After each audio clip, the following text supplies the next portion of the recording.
세계 최고둔의 최대 부호 성공 집단을 탄생시키는 유대 솔로몬 탈무드 제13장 죄를 용서받는 속죄일 욤키푸르. 유대인을 이해하는 중요한 것 가운데 속죄일 욤키푸르가 있다.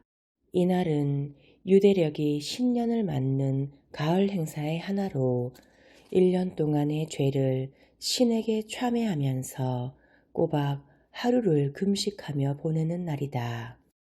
속죄일 하면 생각나는 것이 20세기 전반 독일 유대인에게 큰 영향을 끼친 F. 로젠츠바이크다.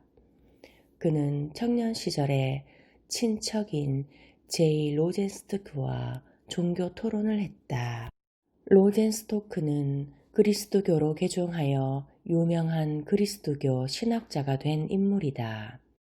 로젠스토크는 이름만 유대교인 로젠츠바이크를 공격하고 차라리 그리스도교인이 되라고 몰아세웠다. 로젠츠바이크는 27살 되던 여름에 그리스도교로 개종했다. 그해 가을 유대의 새해인 속죄일이 다가오자 로젠츠바이크는 개종을 했지만 유대교 예배에 참석을 했다. 전에는 별 생각 없이 보냈던 속죄일 예배였지만 그날은 낮은 소리로 외는 콜 리드레이의 애수띤 기도 속에 자신이 유대인이라는 것을 깊이 깨닫는다.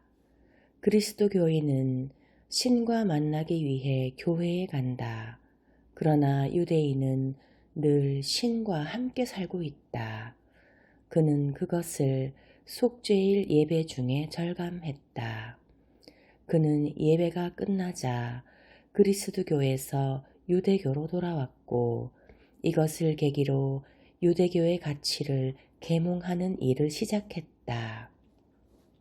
그의 제자들 중에는 마틴 부버, 에리히 프롬, 게르숑 쇼렘 등 많은 인재가 배출되었다. 만 하루 동안인 속죄일의 엄숙함은 다른 어느 행사와도 비교할 수 없다. 유대인이 살고 있는 마을 전체가 무거운 공기에 휩싸인다. 그것은 유대인 내면에 신의 심판에 불려나간다는 강렬한 공포감을 심어준다. 안식일이나 유월절을 무시할 수 있는 유대인이라도 속죄일에선 도망칠 수 없다. 어느 해 급진적 사회주의자들로 구성되어 있는 키부츠에서 속죄일을 맞았다. 평소엔 신앙과 관계없다는 사람들조차도 그날만은 입을 다물고 어색하게 하루를 보냈다. 히브리 대학에 매일 일하는 학생은 종교가 없었는데 그런 그가 속죄일을 보낸 후 한 말은 매우 인상적이다. 난 유대교의 관례나 계율을 중요하게 생각하지 않는다. 그래도 속죄일이 다가오면 굉장히 나쁜 짓을 한 것처럼 심각한 죄의식에 사로잡혀 고민하게 된다. 그래서 설령 종교를 열심히 믿지 않더라도 적어도 윤리적으로 부끄럽지 않은 생활을 하려고 마음을 쓰게 된다. 나에게 속죄일은 윤리적 안전장치이기도 하다. 속죄일의 도덕적 강박관념은 대다수 유대인들의 윤리성을 높이는 데 공헌하고 있다. 이스라엘 이외의 나라에서 유대인 범죄율을 조사해 본 결과 비유대인의 범죄율을 100으로 한 경우 유대인의 범죄율은 대개 50에서 67%로 훨씬 낮다. 1920년대 미국의 유대 인구는 전체의 3.5%였던 것에 비해 유대인 범죄는 전체 범죄의 1.74%였다. 유대교의 신비주의. 카발라는 유대교적 신비주의이다. 이것은 오랜 역사를 지니며 몇 세기를 통해 유대교의 전통적 형태와 여러 표상을 한층 깊게 이해하려 노력해온 사람들에게 강력한 영향을 주었다. 카발리스트들은 세계의 신비를 신적인 생명이 반영된 것으로 규명하려 했고, 그들의 경험 속에 응축된 여러 표상은 그때까지 1500년에 걸친 유대 민족의 혹독한 역사적 체험과 깊이 관계되어 있다. 이들의 체험은 19세기에는 그 현실성이 없어진 것처럼 보였지만, 나치스 시대의 유대인 학살이라는 파국과 이스라엘 국가의 건설에 즈음하면서 생명의 위기를 경험했을 때 신비주의자들의 표상 세계는 더 이상 기이한 것이 아니었다.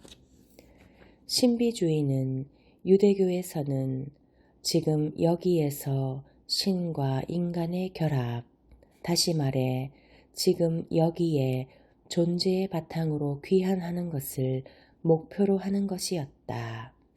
너의 말의 시작은 참 진리되다 라는 말은 카발라 문헌 속에 종종 인용되는 시편을 지은 사람의 말인데, 진리란 처음부터 귀로 들을 수 있는 신의 언어였다. 너희는 하나의 말씀 외에 아무런 상의 모양을 세우지 말라. 신명기는 율법의 말과 관련해서 강조되는 것이었다. 이 말씀과 표현이 의미하는 것이야말로 유대교가 스스로에게 늘 제시해왔던 물음이다. 그리고 신비주의자의 근원적인 관심은 인간의 말에서 출발하고 그 가운데 계시로서의 말을 찾아내려는 것으로, 그들은 언제나 말 속에서 신의 말씀이 어떻게 짜여져 있는지와 그 짜임 속에서 어떻게 발견되는지 고민을 거듭해왔다. 유대의 신비주의는 본질적인 신학이며 신의 세계 및 신의 움직임의 신비를 창조와 세계 존재의 수수께끼와 관련해서 생각하는 것이다. 또한 유대 신비주의는 신의 영광과 그 현현에 관한 환상적인 신학을 가르쳤지만, 그것은 하늘 세계와 그 속에서 신의 나타남, 특히 영혼이 황홀한 무아지경 속에서 신적인 것을 환상적으로 경험하는 것 등에 관한 신비론이다. 신적인 것과의 결합을 지향하는 신비주의의 의도로 볼 때, 신비주의는 한층 더 넓은 영역, 즉 기도의 신비에 관한 것을 포괄하며, 기도는 신앙자가 자신의 신과 연결하는 자연스러운 매개가 된다. 결국 기도는 무엇인가를 향한 것이며 어딘가로 돌아가는 것이다. 유대교의 기도는 거의 2000년이나 된 것이며, 그리스도교 성립 전부터 시작된 것으로, 이들은 개인적인 감정의 토로가 아니라 공동체의 감정을 기도로 나타내는 것이었다. 개인적인 기도도 가능하지만 종교적으로는 회당, 즉 공동체의 기도 쪽이 유대인의 생활에 중요한 위치를 차지하고 있으며, 때문에 율법과 기도는 유대적 전통으로 잘 알려져 있다. 유대교 최고의 정신적 가치는 기도 수행 중에 실현되는 것인데, 스페인의 어떤 랍비는 신은 율법으로 인간에게 말하며 인간은 기도로 신에게 말한다 라고 했다. 유대 공동사회에서 전통은 생명을 이어가는 힘이며, 계시와 전통이라는 개념은 두 개의 극을 형성하는데, 그것을 둘러싸고 유대교는 2세기 동안 여러 집단을 형성해 왔다. 유대교에 따르면 계시와 전통은 모두 율법을 드러내는 것으로 인간 생활에 관한 가르침을 보이는 것이다. 계율 속에 계시된 신의 말씀이 적용 가능한 것이 되려면 전통을 필요로 했다. 여기서 진정한 의미에서의 전통주의가 생겨나는데 그것은 당연히 신비주의적인 면을 강조하는 것과 함께하며 또한 그 신비주의로 지탱되어 왔던 것이다. 유대교에 있어서 전통은 구전율법, 즉 말로 된 신의 목소리로 이해되는 것이며 그 목소리는 전통 가운데서 이해 가능한 것이다. 무일푼에서 일어나다. 대부분의 사람들은 유대인은 부자가 많은 인종이라고 생각하지만 유대인 중에는 아직까지 빈곤에 허덕이는 사람들도 적지 않다. 여기서 주목해야 할 것이 한 가지 있다. 갑부가 된 유대인일수록 사실은 극빈자에서 일어났다는 사실이다. 투자가 조지 소로스는 맨주먹으로 헝가리에서 미국으로 이민을 왔고 인텔 회장인 A 글로브도 헝가리에서 알몸으로 이주해온 사람이다. 로스차일드는 부모를 일찍 여의고 무일푼에서 사업을 일으켰다. 마이크로소프트사 창립자 가운데 한 사람인 파울 알렌이나 영화감독인 스필버그 등 특수한 재능으로 성공한 천재를 제외하면 성공한 유대인들 대부분이 문자 그대로 무일푼에서 출발한 사람들이다. 물러설 곳 없이 벼랑 끝에 선 사람들은 무사히 점프를 하여 안전하고 보다 비옥한 토지로 옮길 수밖에 없다. 그것이 극빈층에서 탈출하는 사람들의 공통점이다. 물러설 곳 없이 벼랑 끝에 선 사람들은 무사히 점프를 하여 안전하고 보다 비옥한 토지로 옮길 수밖에 없다. 그것이 극빈층에서 탈출하는 사람들의 공통점이다. 그런데 이렇게 부자가 된 사람들은 잘못을 저질렀을 때 책임도 무거워진다.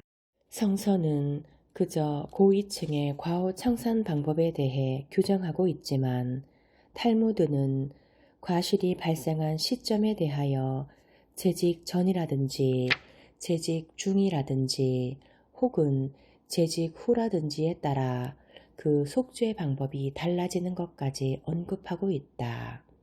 설사 과실이라고는 하나 그가 재직 중에 범한 과오에 대해서는 엄청나게 비싼 암소나 암 사냥으로 용서를 구했다. 이 가축들은 일반인들의 연수입의 30에서 50%에 해당하는 금액이었다. 특히 대제사장의 과실에 대해선 이임 후의 과실이라도 서민과 같은 취급을 하지 않는다. 탈무드는 종교상의 최고 지위까지 올랐을 때에는 끝까지 성직자로서의 책임을 다할 것을 요구한다. 신과 사람과의 중개자인 대제사장의 신성성은 영구적이기 때문이다. 고위층의 책임이 일반인보다 더 크다는 것은 다음의 예에서도 증명된다. 배우 커크 더글라스의 아버지는 알코올 의존증이었다. 어느 날 그의 아버지는 유대교 회당의 와인을 모두 마셔버렸는데 그것이 발각되어 문제가 되었다. 그러자 커크 더글라스의 아버지는 다음과 같이 항변했다. 내가 손만 뻗으면 마실 수 있는 곳에 와인을 놓아둔 랍비와 교회당 담당자가 첫 번째 책임자이다. 내가 알코올 의존증이 있다는 것을 알고 있었으니 와인을 좀 더 엄중히 관리했어야 했다. 내가 죄를 범한 책임은 저들의 관리 태만에 있다. 결국 랍비와 회당 담당자가 커크 더글라스 부친에게 위자료를 지불하게 되었다. 눈물과 웃음의 예지, 유대인의 유머, 안식일. 유대인에게는 금요일 저녁부터 토요일 저녁까지가 안식일로 정해져 있다. 유대인은 안식일에 불을 붙이거나 끄거나 할 수가 없게 정해져 있다. 그래서 지역에 따라서는 비유대인을 따로 고용해서 금요일 밤 늦게 유대인 가정을 돌아다니면서 불을 끄게 하고 있었다. 어느 날 밤 한 유대인 일가는 불 끄는 사람이 나타나지 않아서 촛불이 켜 있는 동안에는 잠을 잘 수가 없기 때문에 몹시 난처하게 되었다. 그래서 주인은 한 가지 꾀를 내어 촛불 가까이로 어린 딸을 불렀다. 레베카야, 너 히브리어로 부활절을 무엇이라고 하는지 알고 있지? 어디 큰 소리로 말해보렴. 페사타. 레베카는 자신있게 큰 소리로 외쳤다. 그 덕분에 촛불은 꺼졌고 잠을 편히 잘 수 있었다.